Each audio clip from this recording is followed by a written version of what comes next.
Hello everyone, তো কেমন আছেন সবাই? তো আমি না দুপুরের দিকে ঘুমিয়ে গেছিলাম, তো ঘুম থেকে উঠে দেখি যে অন্ধকার হয়ে গেছে। তো ছাদে থেকে এই যে কাপড়গুলো সব নিয়ে আসলাম, তো এগুলো এবার গুছিয়ে রাখতে হবে। আমার বর না ভাবে যে কাপড়গুলো চুটকি মারলে সব গোছানো হয়ে যায়, তো সেভাবে আজকে গুছিয়ে নিলাম। তো তারপরে আমি না দুপুরে খুব একটা রান্না করি না, যেহেতু আমার বর বাড়িতে থাকে না। তো রাত্রেবেলা একটুখানি মাংস ভাত করব, তার জন্য ফ্রিজ থেকে এখানে মাংসটা বের করে রেখে দিয়েছি। তো দেখুন এই যে মাংস, টমেটো, কাঁচা লঙ্কা, আলু সব কেটে রেখে দিয়েছি। তো মাংসটাকে আমি না ম্যারিনেশন করে রেখে দেবো।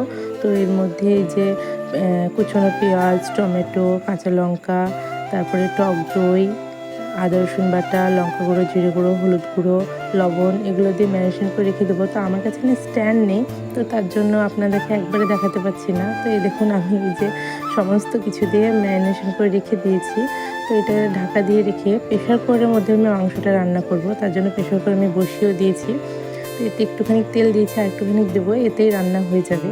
তো এর মধ্যে প্রথমে আমি আলুটাকে ভেজে নিয়ে তুলে নেব। তারপরে ওর মধ্যে শুকনো লঙ্কা, তেজপাতা আর একটা এলাচ গুঁড়ো করে ওর মধ্যে দিয়ে ফোড়ন দিয়ে পেস্টে ভেজে মাংসটা দিয়ে 2টো সিটি দিয়ে নিই। তারপরে আলুটাকে দিয়ে আর 2টো সিটি দিয়ে নিই, তাহলে আমার মাংস রান্না হয়ে যায়। আর এটা খেতে আমার খুব ভালো লাগে, আমার বরেরও খুব পছন্দ, আর তাড়াতাড়িও হয়। কিন্তু অনেক লোকজন হলে অন্যরকমভাবে তখন রান্না করা হয়, আমাদের দুজনের জন্য না আমি প্রেশার কুকারে এইভাবে রান্না করি। তো আপনারাও কোনো দিন ট্রাই করে দেখতে পারেন। আর আপনারা যদি ডিটেলসে রেসিপিটা চান তাহলে আমি আপনাদেরকে বানিয়ে দেখাবো। আমার রান্নাবান্না সমস্ত কিছু করে না আমি স্নান করে এই সময় প্রচণ্ড মাথা যন্ত্রণা করছিলো, তার জন্য আমি এখানে চা বসিয়েছি। তো চা খাবো।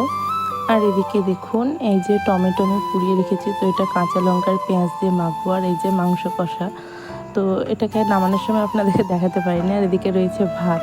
তো এবার চাটা আমার হয়ে গেছে, তো আমি দুধ চা খাবো, লিকার চা খাবো না। তো এই যে চাটা নিয়ে এবার খাবো, তারপর যখন সূরজ আসবে তখন ভাত খেয়ে নেবো।